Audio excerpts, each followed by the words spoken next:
Hello दोस्तों, देखिए मैं आप लोगों को बताऊंगा कि ऑनलाइन डॉक्यूमेंट वेरिफिकेशन हो रहा है तो मैंने किस तरीके से अपनी डिटेल भरी है। एकदम स्टेप बाय स्टेप आप लोगों को बताऊंगा। और देखिए आयोग ने पहले ही बोल दिया, अगर कोई भी इशू होता है सर्वर को लेकर के या कोई आपका पर्सनल इशू है और आप डॉक्यूमेंट अपलोड नहीं कर पा रहे हैं लास्ट डेट से पहले, तो वो आपकी जिम्मेदारी होगी। इसमें आयोग की कोई जिम्मेदारी नहीं होगी। इसलिए अभी से अपना जो डॉक्यूमेंट या इंफॉर्मेशन फिलअप करनी है कर दीजिए, क्योंकि लास्ट डेट तक आप उसमें एडिट कर सकते हो, तो इसलिए कोई प्रॉब्लम नहीं है अगर गलत भी भर जाएगा। तो देखो यहाँ पर ये मेरी पर्सनल डिटेल दे रखी है। यहाँ पर देखो मैंने किस तरीके से अपनी डिटेल भरी है, आप लोगों को बताता हूँ इस तरीके से आपको बननी है। देखो यहाँ पर आपका नाम लिख के आएगा, अभ्यर्थी का नाम हिंदी में, जैसे मेरा नाम दीपक कुमार है तो ये दीपक कुमार पहले से लिखा हुआ आ रहा है, ठीक है। यहाँ पर आपको चूज करना पड़ेगा, यहाँ पर अपना फोटो एक अपलोड करना पड़ेगा। फोटो जो आपका बैकग्राउंड में हल्का ग्रे कलर का होना चाहिए या हल्का व्हाइट कलर का होना चाहिए, जो 50 से लेकर 100 केबी के बीच में होना चाहिए। अब देखो यहाँ पर अभ्यर्थी के पिता का नाम लिखना पड़ेगा, जैसे मैंने अपने पिताजी का नाम लिख दिया। यहाँ पर पिता के जन्म स्थान, मतलब जहां उनका जन्म हुआ था। अब अगर प्रेजेंट टाइम में कहीं और रह रहे हैं, लेकिन आपको जन्म स्थान वही भरना जहां उनका जन्म हुआ था, ठीक है। ये शॉर्ट फॉर्म में भर देना, गांव बता देना है और डिस्ट्रिक्ट बता देना और स्टेट उत्तर प्रदेश डाल देना है। मूल अब ये कह रहे हैं पिता के मूल निवास का स्थान का पूरा पता, तो फिर यहाँ पर आपको क्या करना पड़ेगा, जैसे विलेज डाल देना है, विलेज डाल दिया है। फिर मैंने पोस्ट डाल दिया है, पोस्ट के बाद में क्या करना है, फिर मैंने डिस्ट्रिक्ट डाल दिया शाहजहांपुर उत्तर प्रदेश, फिर बाद में मैंने पिन कोड डाल दिया है। अब देखो पिता के राष्ट्रीयता इंडियन है, भाई इंडिया में रहते हैं, इंडियन है। अब देखो अभ्यर्थी की माता की राष्ट्रीयता, माता जी भी तो इंडियन ही होंगी, ठीक है, तो इंडियन भर देना। क्या अभ्यर्थी विवाहित है, अगर विवाहित है तो यस करो, और यस करने के बाद में आपको ये 4 डिटेल भी भरनी पड़ेंगी। अगर आप यस नहीं करते हो तो इन 4 डिटेल से आप निजात पा सकते हो, मतलब यहाँ पर फिर आपको कोई छेड़खानी नहीं करनी पड़ेगी। अगर आपने यस कर दिया है तो यहाँ पर आपको अभ्यर्थी के पति या पत्नी का नाम लिखना पड़ेगा। जैसे अगर कोई लेडीज है तो वो अपने हस्बैंड का नाम लिखेगी, अगर कोई जेंट्स है तो वो अपनी वाइफ का नाम लिखेगा, ठीक है। ये सेम हर जगह वही करना पड़ेगा। फिर यहाँ पर राष्ट्रीयता इंडियन डालनी पड़ेगी और यहाँ पर जन्म स्थान डालना पड़ेगा, पति पत्नी जिसका जो भी है, ठीक है। बाकी यदि हाँ तो क्या अभ्यर्थी, जैसे आपने यहाँ पर राष्ट्रीयता दे दी, फिर ये पूछ रहे हैं यदि हाँ तो क्या अभ्यर्थी एक से अधिक जीवित पत्नियां हैं। अगर आपकी एक से अधिक जीवित पत्नियां हैं या किसी लेडीज ने किसी ऐसे पुरुष से शादी की जिसकी पहले से एक शादी हो रखी थी, अगर ऐसा है तो यहाँ पर आपको यस करना पड़ेगा, अन्यथा आप यस ना करें, नो ही करें, ठीक है। मैं तो जैसे जो विवाहित नहीं है यहाँ पर सीधे कह दो कि मैं विवाहित ही नहीं हूं तो नो हो जाएगा, और जो है तो वो तो यस करेंगे, बाकी डिटेल भरेंगे। फिर यहाँ पर अभ्यर्थी के पिता का वर्तमान जो है पता डालना पड़ेगा। अगर जैसे कोई लेडीज है तो अपने शादी हो चुकी है तो पति का वर्तमान पता डाले, और अगर शादी नहीं हुई है तो अपने पिता का वर्तमान पता डाले। मृतक हो तो अंतिम पता जहां पर उनकी डेथ हुई तो वहां पर डालना पड़ेगा। जैसे ये मैंने डाल दिया, अपना विलेज डाल दिया, पोस्ट डाल दिया, डिस्ट्रिक्ट डाल दिया और पिन कोड डाल दिया। फिर क्या पिता या पति ने कभी राष्ट्रीयता बदली है? देखो जनरली कौन बदलता है, कोई नहीं बदलेगा। अगर बदलेगा तो फिर ये जूनियर असिस्टेंट वाला उसके बच्चे थोड़ी फॉर्म भरेंगे, वो यार इंटरनेशनल पे जाएगा, है ना, तो कुछ अच्छा करेगा बड़ा। तो नहीं बदली है तो नो करें, ठीक है।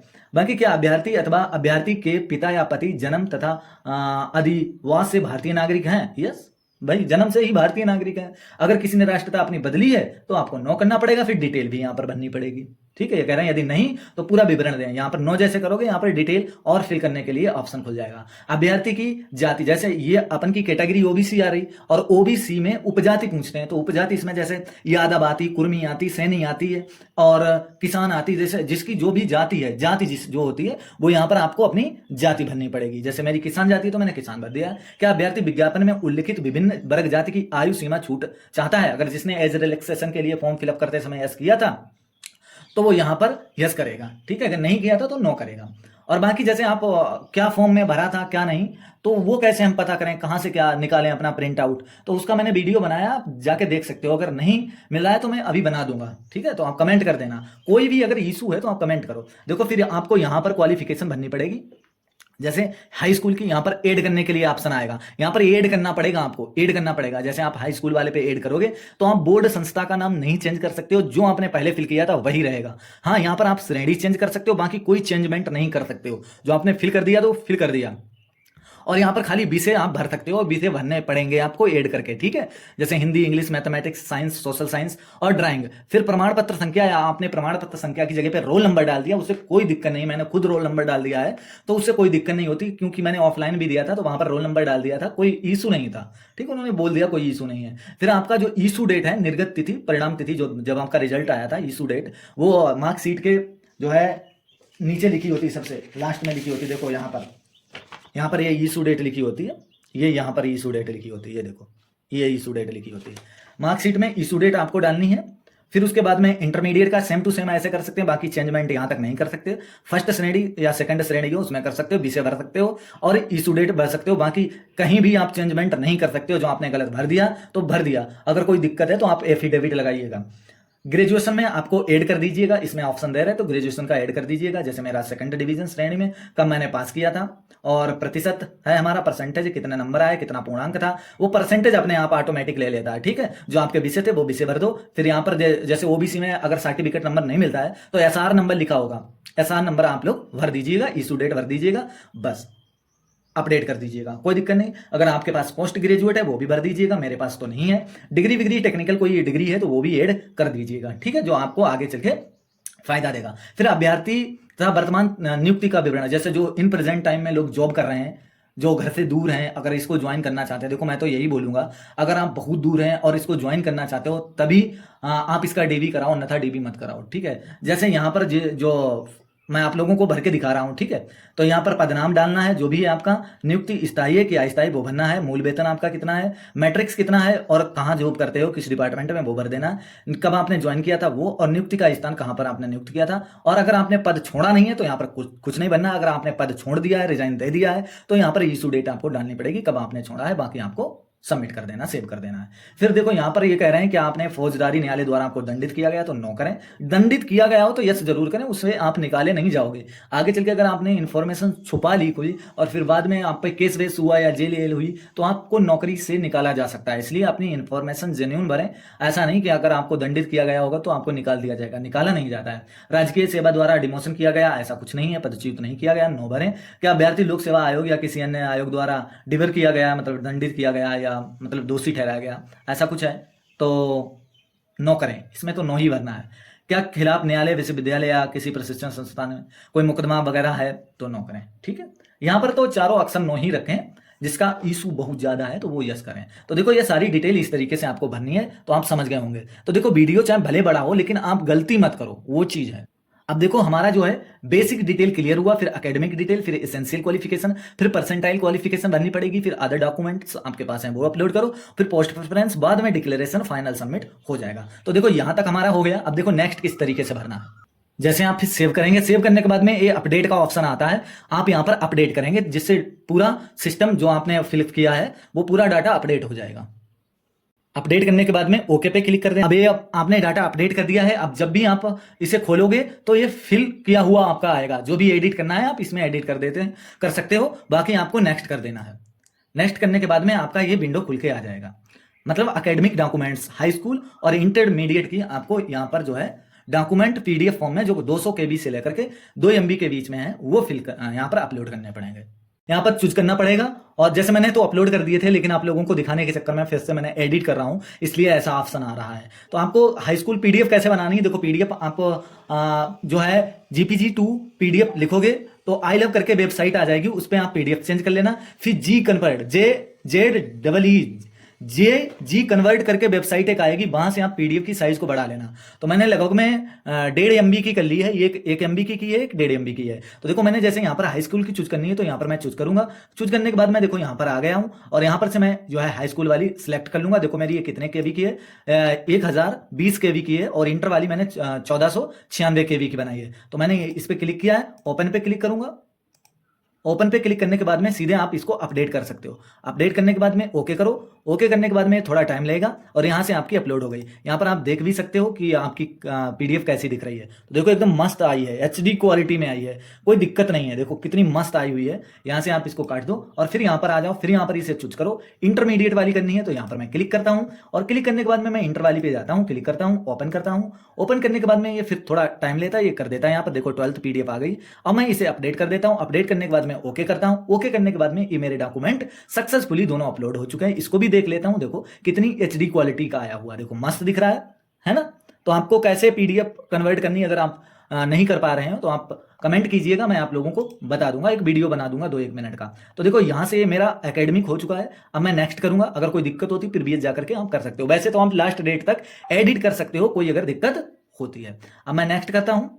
नेक्स्ट करने के बाद में अब यहाँ पर ये मांग रहे हैं revenue department, board of revenue and other department, मतलब ये इसेंशियल डॉक्यूमेंट आपको भरने पड़ेंगे। माध्यमिक शिक्षा परिषद की इंटरमीडिएट परीक्षा या सरकार द्वारा उसके समकक्ष मान्यता प्राप्त कोई परीक्षा अवश्य उत्तीर्ण की हो, मतलब आपने इंटरमीडिएट तो किया हो जूनियर असिस्टेंट के लिए, ठीक है। रेवेन्यू डिपार्टमेंट के लिए क्या इसमें इन्होंने बताया है, जूनियर असिस्टेंट लेवल 3, इसमें कह रहे हैं DOESC सोसाइटी द्वारा कंप्यूटर प्रचलन में CCC प्रमाण पत्र या किसी सरकार द्वारा मान्यता प्राप्त किसी संस्था द्वारा उसके समकक्ष होना चाहिए। अब ऐसा नहीं कि जिसके पास CCC है वही इसमें DV करा पाएंगे, वही पास होंगे। CCC के अलावा कोई और भी समकक्ष आपके पास जो है कंप्यूटर का प्रमाण पत्र है वो आप यहाँ पर दे सकते हो। आपके पास जो भी हो कमेंट कीजिएगा, मैं बता दूंगा, आप डाल सकते हो इसके समकक्ष CCC से बड़ा हो तो और बढ़िया है।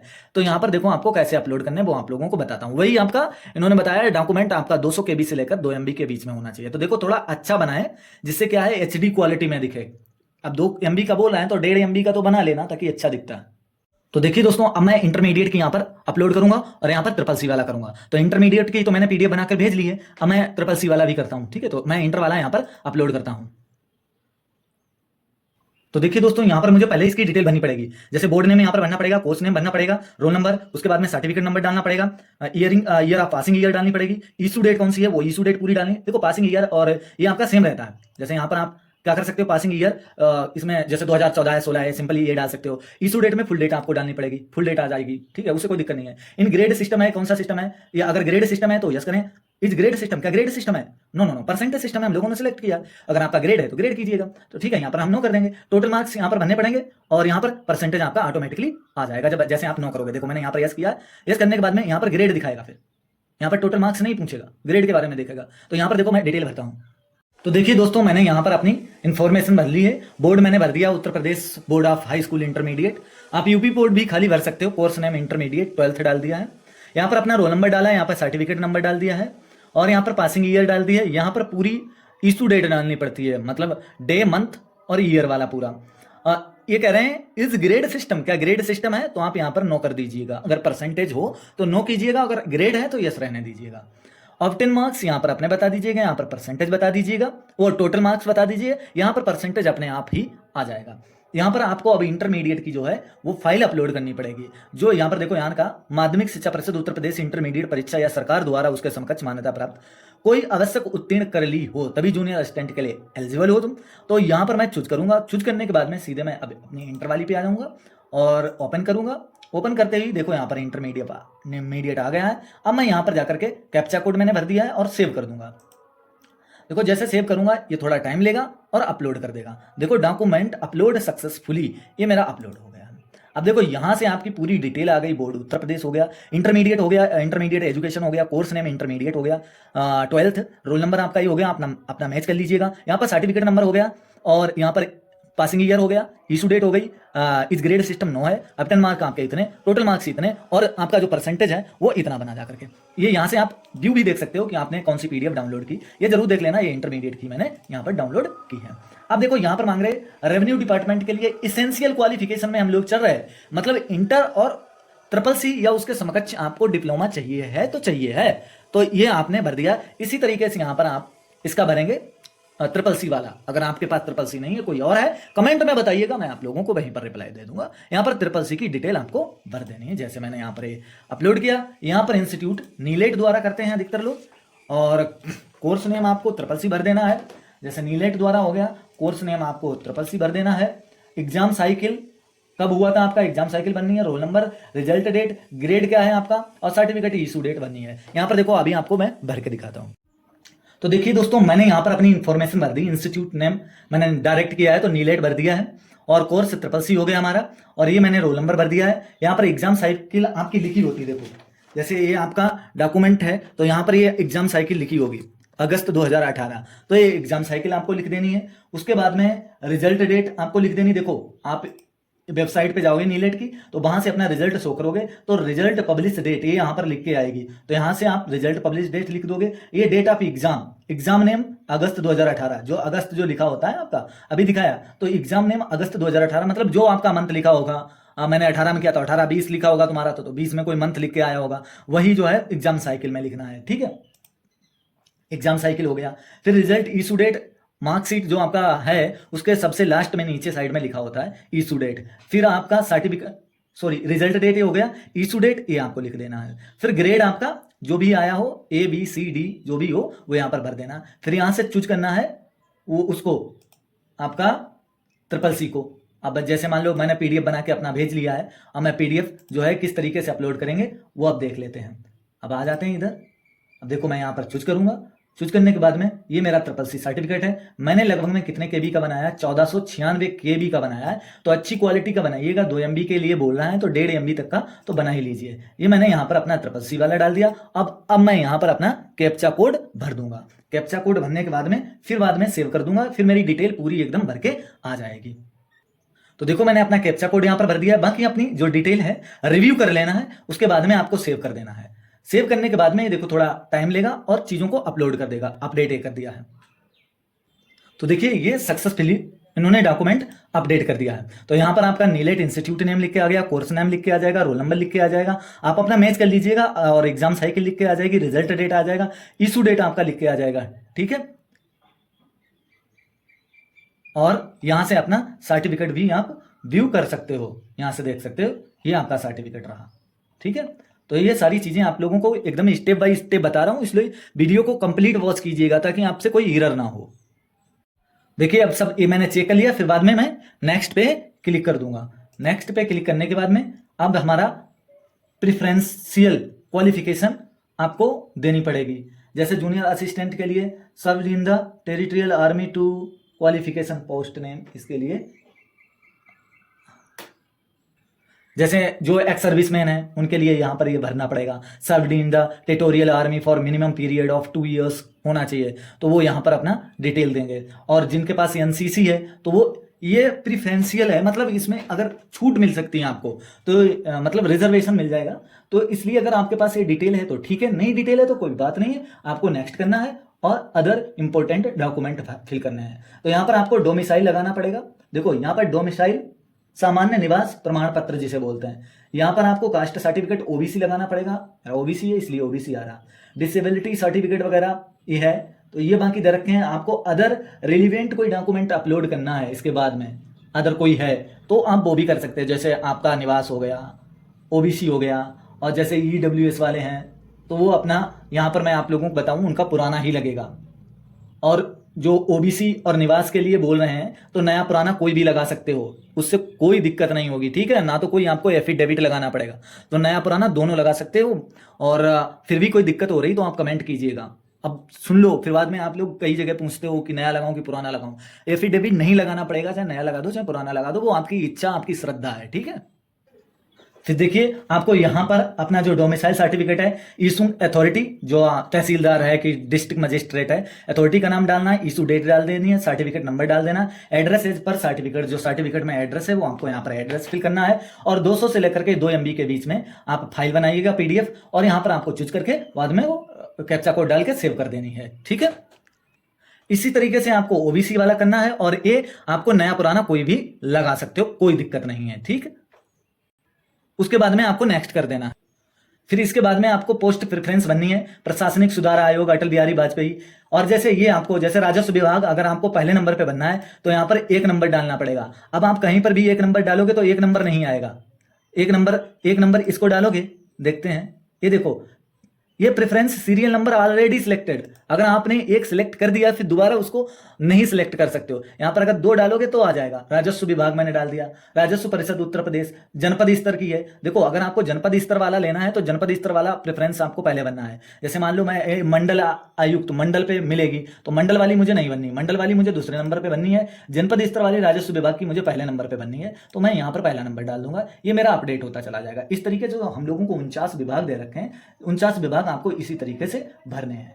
फिर उसके बाद में आपका डिक्लेरेशन फाइनल सबमिशन आएगा, जैसे आपने ये सारी चीजें भरी हैं। भरने के बाद में आप क्या कर सकते हो, ये मैं घोषणा करता हूं, यहाँ पर आप पूरा पढ़ोगे, यहाँ पर ये कंप्लीट आपको फिल करने के बाद में फिर ये पूरा पढ़ने के बाद में कैप्चा कोड भरोगे। कैप्चा कोड भरने के बाद में यहाँ पर डिक्लेरेशन पर क्लिक करोगे और आपका फाइनल सबमिट हो जाएगा। तो वीडियो पसंद आया हो, अगर कोई भी क्वेरी रह गई हो तो आप लोग जरूर बताइएगा, ताकि मैं आप लोगों को बता सकूं। और कोई भी डाउट रहता है कमेंट में बता दीजिए, मैं वहीं पर आपको रिप्लाई दे दूंगा। पोस्ट प्रेफरेंस कैसे बननी है, पोस्ट प्रेफरेंस के लिए अगर आपको कोई दिक्कत हो रही है तो मैं एक कंप्लीट वीडियो बना दूंगा 2-1 मिनट का, वहां से आप देख लीजिएगा किस तरीके से आपको कौन कौन सी डालनी है। तो पोस्ट प्रेफरेंस के लिए जैसे मान लो मैंने आपको लोगों को बता दिया 1-2 नंबर आपको डालना पड़ेगा, ठीक है। कोई भी इशू है तो आप बताइएगा। वीडियो पसंद आया तो लाइक करें और चैनल को सब्सक्राइब करें, वीडियो को शेयर जरूर कर दीजिएगा जिससे किसी को अगर दिक्कत हो तो उसे हेल्प मिल सके।